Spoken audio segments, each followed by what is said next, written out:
একটু ভেবে দেখুন তো, এমন একজন মানুষের কথা যাকে একই সাথে ইসলামের তলোয়ার আবার পৃথিবীর চাবুক এই দুই নামেই ডাকা হতো। বিষয়টা বেশ অদ্ভুত, তাই না? কিন্তু এই পরস্পর বিরোধী উপাধিগুলো আসলে একজন মানুষেরই। তিনি ইতিহাসের এমন এক বিস্ময়কর সমন্বয়ক, যিনি তার দীর্ঘ ৪৪ বছরের সামরিক জীবনে আক্ষরিক অর্থেই একটি যুদ্ধ হারেননি। চলুন আজকের এই ঐতিহাসিক বিশ্লেষণে সরাসরি প্রবেশ করা যাক। এখন একটা প্রশ্ন কিন্তু থেকেই যায়, একজন মানুষ কিভাবে একই সাথে চরম ধ্বংসকারী আর শিল্পের একনিষ্ঠ পৃষ্ঠপোষক হতে পারেন?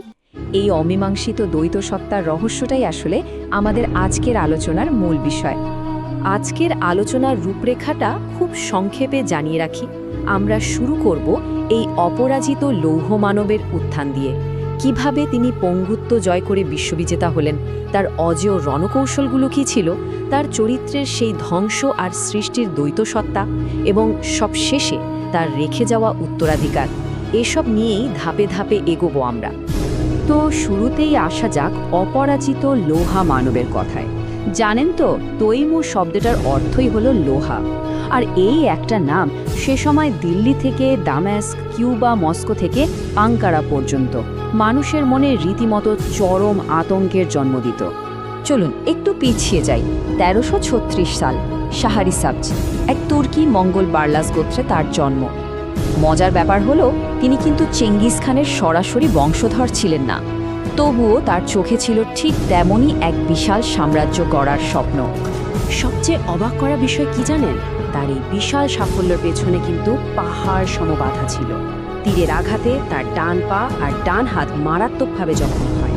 অনেকেই তাকে উপহাস করে তৈমুর ইলং বা কোরা তৈমুর বলে ডাকত। কিন্তু এই শারীরিক পঙ্গুত্ব তাকে দমাতে পারেনি, বরং তিনি তার অসাধারণ বুদ্ধিমত্তা দিয়ে সব পুষিয়ে নিয়েছিলেন। তিনি তুর্কি, ফার্সি আর আরবি ভাষায় অনর্গল কথা বলতে পারতেন। দাবার বোর্ডে তিনি ছিলেন আক্ষরিক অর্থে একজন মাস্টার।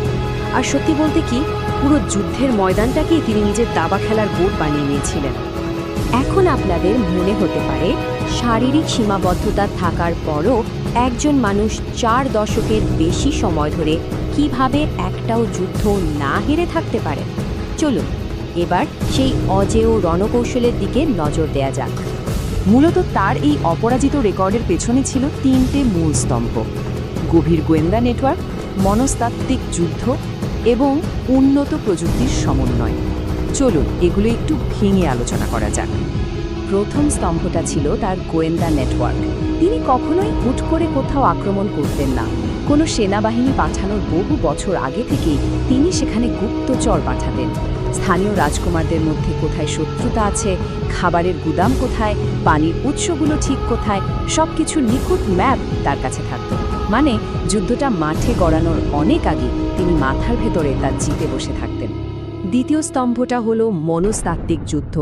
কৌশলটা বেশ নির্মম হলেও সামরিক দিক থেকে এর হিসাবটা ছিল নিখুঁত। তিনি বিজিত শহরগুলোর বাইরে মানুষের মাথার খুলি দিয়ে বিশাল মিনার তৈরি করতেন। হ্যাঁ, শুনতেই শিউরে ওঠার মতো, কিন্তু এর মূল উদ্দেশ্যই ছিল প্রতিবেশী রাজ্যগুলোর মনে এমন এক ভয়াবহ আতঙ্ক ঢুকিয়ে দেওয়া যেন তারা কোনো যুদ্ধ ছাড়াই ভয়ে দ্রুত আত্মসমর্পণ করতে বাধ্য হয়। আর তৃতীয় স্তম্ভটা হলো প্রযুক্তি আর উদ্ভাবন। তার বাহিনীতে এমন সব প্রকৌশলী ছিলেন যারা মানজানিক নামের বিশাল সব ক্যাটাপোল্ট বানাতেন। কিন্তু সবচেয়ে চমকপ্রদ ঘটনাটা ঘটে দিল্লির যুদ্ধে। দিল্লির সুলতানের বিশাল যুদ্ধ হাতির বাহিনীকে পরাস্ত করতে তিনি এক অদ্ভুত কৌশল নেন। তিনি উটের পিঠে খড়কুটো বেঁধে তাতে আগুন ধরিয়ে হাতির দিকে ছুটিয়ে দেন। জ্বলন্ত উট দেখে হাতির বাহিনী চরম আতঙ্কিত হয়ে পিছু হটে। মাথাটা কি পরিমাণ কাজ করলে এমন একটা বুদ্ধি বের করা যায়, একবার ভাবুন। এবার আমরা তার চরিত্রের সবচেয়ে জটিল আর বৈপরীত্যে ভরা দিকটায় আসব। তিনি কি আসলে ধ্বংসকারী ছিলেন নাকি স্রষ্টা? একদিকে দেখুন, তার তলোয়ারের আঘাতে বাগদাদ আর দিল্লির মতো বিশাল সব শহর পরিণত হয়েছিল ছাই আর ধ্বংসস্তূপে। আর ঠিক উল্টো দিকে তিনি নিজের রাজধানী সমরকন্দকে সাজিয়েছিলেন পৃথিবীর স্বর্গ হিসেবে। সেই অপূর্ব নীল গম্বুজগুলো আজও মানুষকে মুগ্ধ করে। তিনি যেখানেই যেতেন সেখানকার সেরা স্থপতি আর শিল্পীদের বন্দী করে নিজের রাজধানীতে নিয়ে আসতেন নির্মাণের জন্য। তার এই মানসিকতা বুঝতে একটা উক্তি যথেষ্ট। তিনি নিজেই বলেছিলেন, আমি যদি কোনো শহরকে ধ্বংস করি তবে আমার এর চেয়েও উন্নত শহর গড়ার ক্ষমতা রয়েছে। এই একটা কথাতেই তার নির্মমতা এবং একই সাথে স্থাপত্যের প্রতি তার যে বিশাল ভিশন সেটা একদম পরিষ্কার হয়ে যায়। এই অদ্ভুত দ্বৈত সত্তা আমরা ধর্মের ক্ষেত্রেও দেখি। তিনি ছিলেন একজন একনিষ্ঠ সুন্নি মুসলিম, নিজেকে ইসলামের রক্ষক দাবি করতেন। এমনকি অভিযানের আগে তার আধ্যাত্মিক গুরু সৈয়দ বারাকার কাছ থেকে দোয়াও নিতেন। অথচ ইতিহাসে আমরা দেখি তার সবচেয়ে বড় যুদ্ধ আর সর্বাধিক রক্তপাত হয়েছিল সমসাময়িক মুসলিম শাসকদের বিরুদ্ধে। দিল্লির সুলতান মিশরের মামলুক বা অটোমান সুলতান বাইজিদ এরাই ছিলেন তার প্রধান লক্ষ্যবস্তু। আমরা একেবারে সেই অধ্যায়ে চলে এসেছি, তৈমুরের উত্তরাধিকার।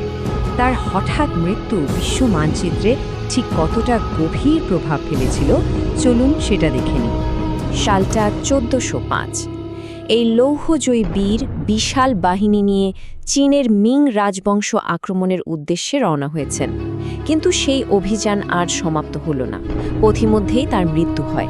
আর তার এই আকস্মিক মৃত্যুর পরপরই তার সেই সুবিশাল অপরাজেয় সাম্রাজ্য মুহূর্তের মধ্যে খণ্ড বিখণ্ড হতে শুরু করে। কিন্তু তার প্রভাব কি সেখানেই শেষ? একদমই না।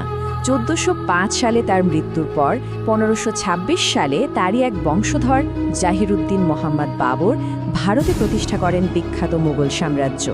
শুধু তাই নয়, সমরকন্দের রেজিস্ট্যান্স স্কোয়ার থেকে শুরু করে ভারতের তাজমহল, এই সব অসাধারণ স্থাপত্যের মূলেই রয়েছে সেই তৈমুরি রেনেসা বা সাংস্কৃতিক জাগরণের গভীর অনুপ্রেরণা।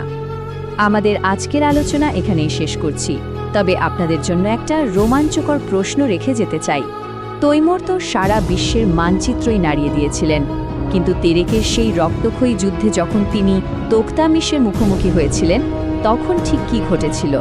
যে যুদ্ধটা চিরতরে রাশিয়ার ভাগ্য বদলে দিয়েছিল, সেই ময়দানে কোন অবিশ্বাস্য কৌশল লুকিয়েছিল? এই প্রশ্নের উত্তর আমরা খুঁজব আমাদের পরবর্তী ঐতিহাসিক বিশ্লেষণে। সেই পর্যন্ত জানার এই আগ্রহটুকু এভাবেই অটুট থাকুক।